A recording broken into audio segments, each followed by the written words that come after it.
আসসালামু আলাইকুম। আন্তর্জাতিক বাংলা সংবাদে আপনাদের স্বাগতম। শুরুতে জানিয়ে দেব সংবাদ শিরোনাম, পরে বিস্তারিত। ইসরায়েলি স্বৈরাচারের বিরুদ্ধে লড়াই চূড়ান্তভাবে জয়ী হবে ফিলিস্তিন। অন্যদিকে ইসমাইল হানিয়া হত্যার প্রতিশোধ অবশ্যই নেওয়া হবে এবং হোসাইনি ফ্রন্ট ও ইয়াজিদি ফ্রন্টের মধ্যে লড়াই শেষ হওয়ার নয় বললেন সর্বোচ্চ নেতা। অন্যদিকে ইউক্রেন যুদ্ধে আমেরিকার দেওয়া ট্যাঙ্কের 2/3 ধ্বংস হয়ে গেছে এবং মার্কিন নির্বাচনে ইরানের হস্তক্ষেপ এমন মিথ্যাচার কেন, প্রয়োজন ডেমোক্র্যাট ও রিপাবলিকানদের। এবং সবশেষ জানিয়ে দিব ইউক্রেনকে অস্ত্র দেওয়ায় বিরক্ত ট্রাম্প যা বললেন। এতক্ষণ দেখছিলেন সংবাদ শিরোনাম, এবার জানিয়ে দিব বিস্তারিত। তার আগে কে কোথা থেকে ভিডিওটি দেখছেন অবশ্যই কমেন্ট করে জানাবেন এবং আমাদের সাথে থাকার জন্য অবশ্যই চ্যানেলটি সাবস্ক্রাইব করে পাশে থাকবেন। ইসরায়েলি স্বৈরাচারের বিরুদ্ধে লড়াইয়ে চূড়ান্তভাবে বিজয় হবে ফিলিস্তিন। ইসলামী প্রজাতন্ত্র ইরানের পররাষ্ট্র মন্ত্রণালয়ের মুখপাত্র নাসের কায়ানি বলেছেন, ফিলিস্তিনি জনগণ চূড়ান্তভাবে ইহুদিভাবে ইসরায়েলের বিরুদ্ধে লড়াইয়ে বিজয়ী হবে। আজ রোববার আরাবাইন উপলক্ষে সামাজিক মাধ্যম এক্স পেজে দেওয়া এক পোস্টে তিনি একথা বলেন। নাসের কায়ানি বলেন, ইসরায়েলি আগ্রাসনের সহিত নিরীহ ফিলিস্তিনদের রক্তে অবশেষে ফিলিস্তিনি জাতিকে দখলদারদের বিরুদ্ধে বিজয়ী করবে। আরাবাইন হলে শিয়া মুসলমানদের তৃতীয় ইমাম ও রাসূল সাল্লাল্লাহু আলাইহি ওয়াসাল্লামের প্রাণপ্রিয় নাতি হযরত ইমাম হোসাইন রাদিয়াল্লাহু তাআলা আনহু এর শাহাদত বার্ষিকীর 40তম দিন কুখ্যাত অত্যাচারী ইয়াজিদের বিরুদ্ধে লড়াই করতে গিয়ে ইমাম হোসাইন রাদিয়াল্লাহু তাআলা আনহু কারাবালার প্রান্তরে শাহাদাত বরণ করেন। তবে কালের পরিক্রম সত্যপন্থীরা ইমাম হোসাইনকে নেতা হিসেবে গ্রহণ করেছেন এবং তার আদর্শ অনুসরণ করেছেন। কানানি তার পোস্টে আরো বলেছেন, আরাবাইনের পেছনে মহাশিক্ষা হলো ন্যায়ের পথে চলা এবং নির্যাতিত মানুষকে সমর্থন করা। আরেকটি শিক্ষা হলো অত্যাচারী শাসকদের কার্যকরভাবে প্রত্যাখ্যান করা। ইসমাইল হানিয়ার হত্যার প্রতিশোধ অবশ্যই নেওয়া হবে। ইরানের ইসলামী বিপ্লবী গার্ড বাহিনী বা আইআরজিসির commander in chief major general Hossein Salami বলেছেন, ইরানের মাটিতে ইহুদিবাদী ইসরায়েলের সংঘটিত অপরাধের বিরুদ্ধে অবশ্যই প্রতিশোধ নেওয়া হবে। এ বিষয়ে তেহরান তার অঙ্গীকার পুনর্ব্যক্ত করেছেন। গতকাল সন্ধ্যায় জেনারেল ইসলামী ইরাক সীমান্তবর্তী খোসরাবি ক্রসিং পয়েন্টে পরিদর্শনকালে এই কথা বলেন। গত 31শে জুলাই তেহরানে হামাস নেতা ইসমাইল হানিয়ার উপর গুপ্ত হত্যা পরিচালনা করে। এ বিষয়ে ইরানের সম্ভাব্য প্রতিক্রিয়া সম্পর্কে সাংবাদিকদের প্রশ্নের জবাবে তিনি একথা বলেন, আল্লাহ চাইলে আপনারা প্রতিশোধের বিষয়ে সুসংবাদ শুনতে পারবেন। খোসরাবি সীমান্তিক ক্রসিং পরিদর্শনের সময় জেনারেল সালাবিকে ঘিরে একদল মানুষ ইসরায়েলের মৃত্যু এবং শহীদ হানিয়ার রক্তের প্রতিশোধের দাবিতে স্লোগান দেয় এবং এসব ব্যক্তি ইমাম হোসেন রাদিয়াল্লাহু তাআলা আনহু এর আরাবাইন অনুষ্ঠানে যোগ দিতে ইরাককে যাচ্ছিলেন। হোসাইনি ফ্রন্ট ও ইয়াজিদি ফ্রন্টের মধ্যে লড়াই শেষ হওয়ার নয় জানালেন সর্বোচ্চ নেতা। ইসলামী প্রজাতন্ত্র ইরানের সর্বোচ্চ নেতা আয়াতুল্লাহিল উজমা খামেনি বলেছেন, ইয়ামাস হোসাইন রাদিয়াল্লাহু তাআলা আনহু এর যুগে আগে থেকে নিপীড়নের বিরুদ্ধে লড়াই চলছে এবং সে লড়াই বিভিন্ন যুগে বিভিন্ন রূপে অব্যাহত রয়েছে। শিয়া মাযহাবের তৃতীয় ইমাম এবং রাসূল সাল্লাল্লাহু আলাইহি ওয়াসাল্লামের প্রিয় নাতি হযরত ইমাম হুসাইন আলাইহিসসালাম এর শাহাদাত বার্ষিকীর 40তম দিন আরাবাইন উপলক্ষে আয়োজিত এক শোক অনুষ্ঠানে সর্বোচ্চ নেতা এই কথা বলেছেন। তেহরানের শিক্ষার্থীরা আজ এই আরাবাইন অনুষ্ঠান আয়োজন করেছেন।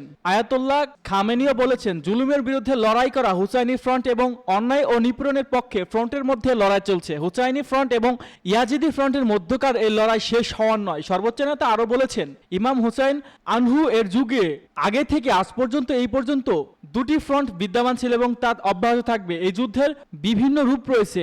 তলোয়ার বর্ষার যুগে এক রূপ, আবার পরমাণু ও কৃত্রিম বুদ্ধিমত্তার যুগে এর আরেক রূপ আছে, এটি বিদ্যমান। ইউক্রেন যুদ্ধে আমেরিকার দেওয়া ট্যাঙ্কের 2/3 ধ্বংস হয়েছে।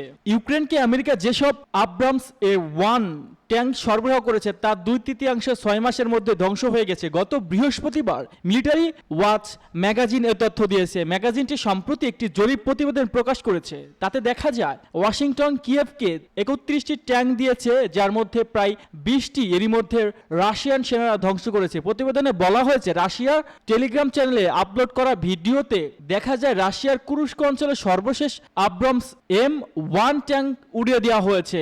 গুণগত মান নিয়ে প্রশ্ন থাকা আব্রামস M1 ট্যাঙ্কের সুরক্ষা বাড়ানোর পদক্ষেপ নিয়েছিল ইউক্রেন। তারপরে রুশ সেনাদের সেরা অ্যান্টি ট্যাঙ্ক মিসাইলকে প্রতিরোধ করতে পারেনি আব্রামস M1।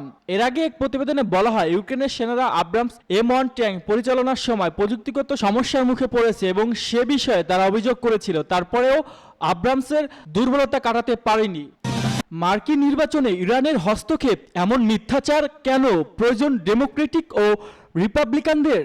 মার্কিন কর্মকর্তাদের অভিযোগের সত্ত্বেও ইসলামী প্রজাতন্ত্র ইরান বারবার বলছে যে আমেরিকা প্রেসিডেন্ট নির্বাচনে হস্তক্ষেপ করার কোনো উদ্দেশ্য বা ইচ্ছা তেহরানের নেই, কারণ আমেরিকা নির্বাচনের বিষয়টি একান্তই দেশের অভ্যন্তরীণ বিষয়। ইরানের বিরুদ্ধে এক বিবৃতিতে ট্রাম্পের নির্বাচনী প্রচারণা কেন্দ্রের মুখপাত্র দাবি করেছেন যে ইরানের সাথে যুক্ত হ্যাকাররা জুনে মার্কিন প্রেসিডেন্ট নির্বাচনের প্রতিযোগিতায় একজন উচ্চ পদস্থ কর্মকর্তার অ্যাকাউন্টে অনুপ্রবেশের চেষ্টা করেছিল। প্রাস টুডে এর মতে ইরানি সংবাদপত্র কুদ্দুস লিখেছেন, স্টিভেন চং কোনো প্রমাণ না দিয়ে ইরানের বিরুদ্ধে এই অভিযোগ তুলেছেন। এই অভিযোগের পর মার্কিন ফেডারেল ব্যুরো অফ ইনভেস্টিগেশন বা এফবিআই জানিয়েছে তারা ডোনাল্ড ট্রাম্পের প্রচারণা কেন্দ্রে উত্থাপিত অভিযোগ তদন্ত করে দেখবে। পার্স টুডে রিপোর্ট অনুযায়ী ইরানি সংবাদপত্র কুদ্দুস লিখেছেন, জাতিসংঘে ইরানের প্রতিনিধি সাবেক মার্কিন প্রেসিডেন্ট ডোনাল্ড ট্রাম্পের নির্বাচনের প্রচারণা কেন্দ্রে সাইট হ্যাঙ্গিংয়ে তেহরানের ভূমিকা সম্পর্কে উত্থাপিত দাবি প্রত্যাখ্যান করেছেন। তিনি জোর দিয়ে বলেছেন যে ইরান সরকারের সংযুক্ত প্রেসিডেন্ট নির্বাচনে হস্তক্ষেপ করার কোনো উদ্দেশ্য বা ইচ্ছা ইরান সরকারের নেই। ট্রাম্পের প্রচারণাকে হ্যাকার এবং তথ্য চুরি করার অভিযোগ উত্থাপনের আগে মার্কিন গোয়েন্দা কর্মকর্তা ইরানের বিরুদ্ধে ট্রাম্পকে হত্যা প্রচেষ্টার পাশাপাশি আসন্ন প্রেসিডেন্ট নির্বাচনে ব্যাঘাত সৃষ্টি এবং ট্রাম্পের নির্বাচনী প্রচারণায় তেহরানের হস্তক্ষেপের জন্য অভিযোগ তুলেছিল। ইরানের দৈনিক কুদুস এর সাথে এক সাক্ষাৎকার ইরানের আমেরিকা ইউক্রেনকে অস্ত্র দেওয়ায় বিরক্ত ট্রাম্প যা বললেন। ইউক্রেন ও অন্যান্য দেশকে অস্ত্র দেওয়ার জন্য যুক্তরাষ্ট্রের অস্ত্র ও গোলাবারুদের মজুদ ফুরিয়ে যাচ্ছে বলে দাবি করেছেন ডোনাল্ড ট্রাম্প। আসন্ন মার্কিন প্রেসিডেন্ট নির্বাচনে রিপাবলিকান দলের মনোনীত প্রার্থী প্রতিশ্রুতি ব্যক্ত করে বলেন, নির্বাচনে জয়ী হলে অস্ত্রের প্রবাহ ঘুরিয়ে দেওয়া হবে এবং মার্কিন সামরিক বাহিনীকে পুনর্মানের ঐতিহাসিক বিনিয়োগ করা হবে।